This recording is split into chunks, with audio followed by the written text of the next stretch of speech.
You're watching C&M.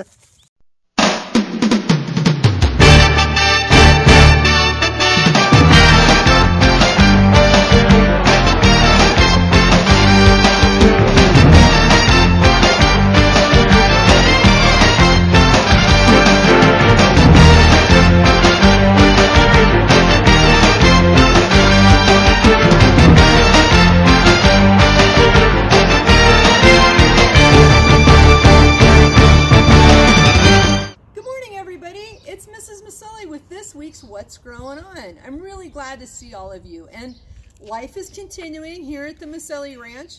We've got a beautiful cactus to show you today. It's called an Argentine Giant, and it started off as just one little, almost like what a saguaro looks like, with just one little cactus sticking up. It was about this tall, and then it got bigger and bigger, and pretty soon it was pretty big. And guess what? It was so big that it fell over, and we were heartbroken.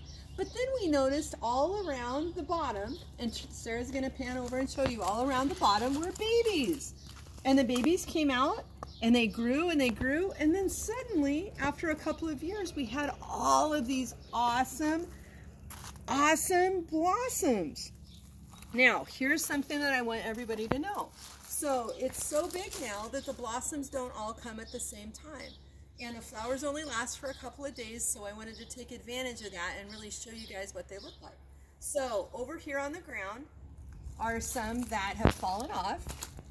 They were some of the first ones. And so they go from starting out like little buds like this,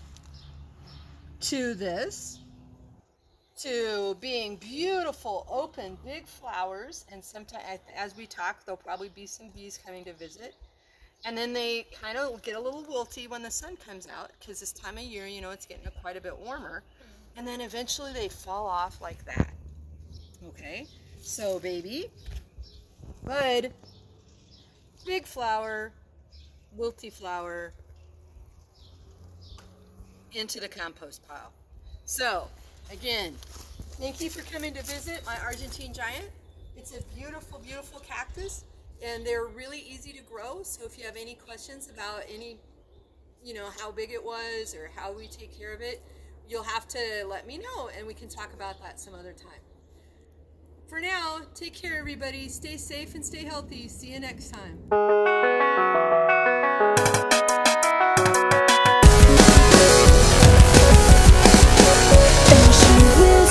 Words in my ear. I adore you, I adore you. She takes my hand so tight as we're lost in the crowd. I'm pulling away from you as you dance. Hide your eyes. It's taking me backwards. So sleep now. Morning, Whipper. Hey, boy. Well, what you got this morning?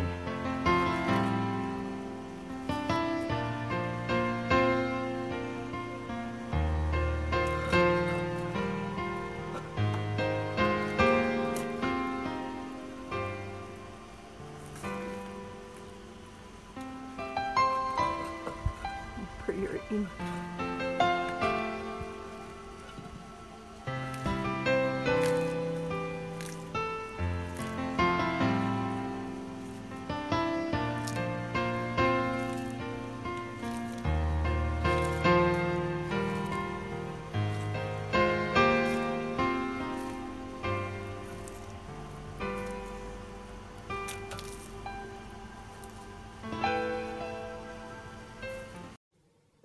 Hi,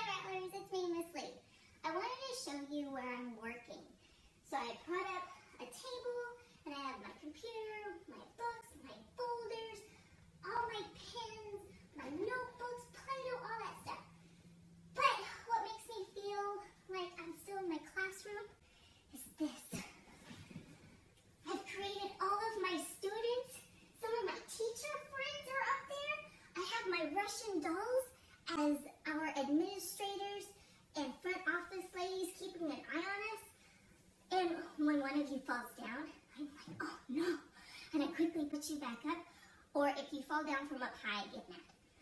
So this is how I'm trying to stay sane when I miss my students, and it's just me being silly. But I hope you enjoy my silliness. Talk to you soon, Rattlers. Bye! I am our CNN reporter here, and I am here with Senora Roman. What did you do over spring break?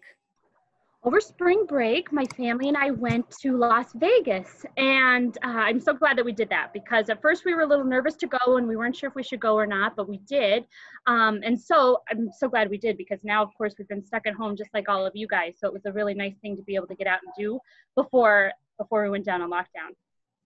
Is there currently anybody you're staying home with right now during this lockdown? Yes, this right here is my dog, Lucy. Lucy, can you say hi to everybody? Hi. Lucy loves being on camera. I'm also staying home with my 2 daughters. I have a 3-year-old and an 8-year-old, and my husband is home with us too. Oh, nice. So as you're staying at home, are you trying to do anything to like educate yourself? Well, you know, I have been really glad to have this extra time at home, because I have been working hard on my school lessons for next year. And I've been trying to learn a lot about Google and some of the neat features that Google has, and put some of those ideas into my lessons for next year to get a head start. Nice. Is there currently anything that you are binge watching by yourself or with your family? I have been binge watching so many shows. Probably my favorite one was a show that I loved when I was about your age, when I was little, and it's called Dr. Quinn, Medicine Woman. And I have watched the first season. My daughter and I just finished it. We loved it so much. I really recommend it to anybody out there who loves history, shows about the Old West, and just kind of a feel-good show. Dr. Quinn, Medicine Woman is great. Nice. Is there a book you're currently reading? I am reading a book right now. It's a recommendation from Miss Caswell, because something about Miss Caswell you may or may not know is that she's kind of a book lover. So the name of the book that I'm reading is Minor Dramas and Catastrophes, and it is a book about teachers, and it's a great book. So it's so nice to have this extra time to do some things that I don't usually have time for, like reading a book. Nice. And before we wrap this up, do you have like one final message for us you would like to say? I would want to tell everybody that I miss you so much. At first, it was a little nice to feel like we were getting an extra spring break, but I am just missing everybody like crazy. And so I can't wait to get to see everybody next year.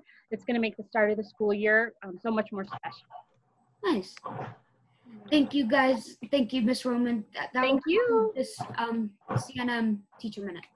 Thank you. Thank you, Miss Roman. I made this one when my kids were young because they really liked the bears on it. It was fun sewing all the beads on by hand, and we even included this little guy. Each of my quilts has a little message on it and the date. This quilt was made for my older daughter when she was into dance and music.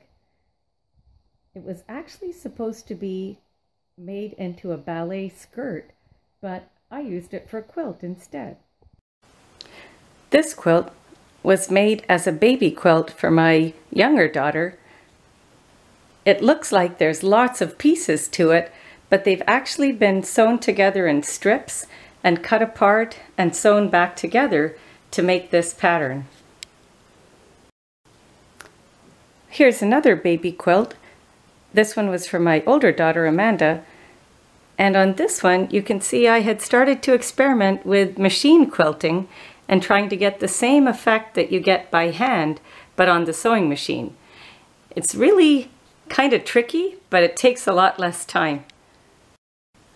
Like I always say in class, practice makes better.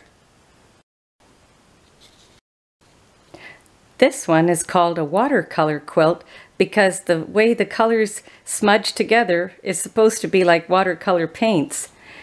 If you look closely, even though it looks complicated, it's actually made up of just little squares.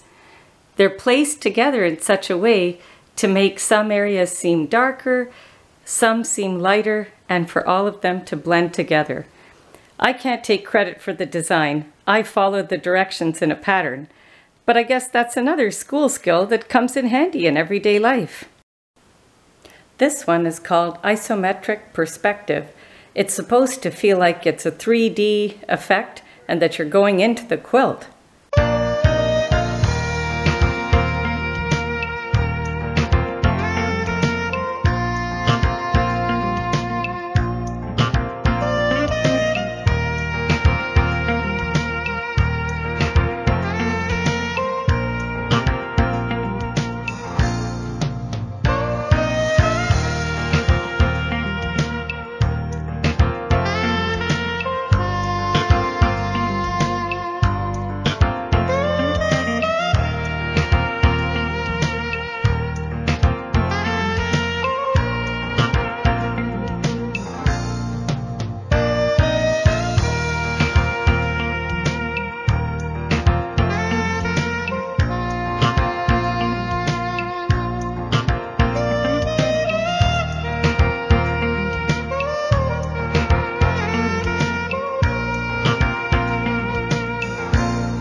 Mind being in your house all day, and shows are getting kind of old and you've already rewatched every season and every episode of shows you've already seen probably 3 times.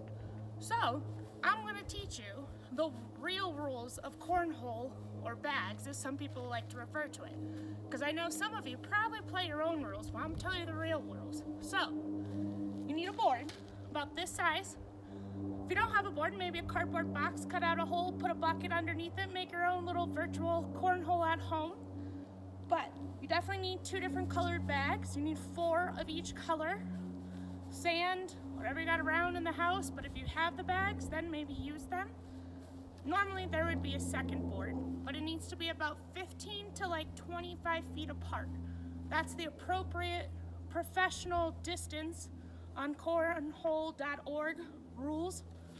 So, in order to score, there are 2 things you really have to know. If you get it anywhere on the board, like that, 1 point. You toss it and throw it, you get a cornhole, hence the name. That's 3 points. However, if you're playing against someone, which you should be, since that's how you play a game, it takes 2 people. Let's say they're just as good, if not better, than you at playing. They also have a bag on the board. Your score is now canceled. 1 positive, 1 negative. Oh, look, we're doing math and playing and being outside all at the same time. Crazy. Let's say they get it in the hole. Cancels out your 3 points. If anywhere on the ground is off or another team slides yours off, you no longer have that point. So it's really paying attention with you and your partner or whoever you're playing against to maintain your score appropriately, and the first one to 21 wins. But you keep going back and forth until you reach 21. It's a fun game. It's a good competition game. I play with my sister all the time. Sometimes we're on the same team, sometimes we go against each other, but it gets you outside, moving, get some sunshine. Don't be inside all day, Rattlers. You gotta move your body a little bit each and every day. Hope you play a game of cornhole. Maybe we could do a virtual competition. Let me know if you want to challenge me on a virtual cornhole game. Bye, Rattlers. Take care.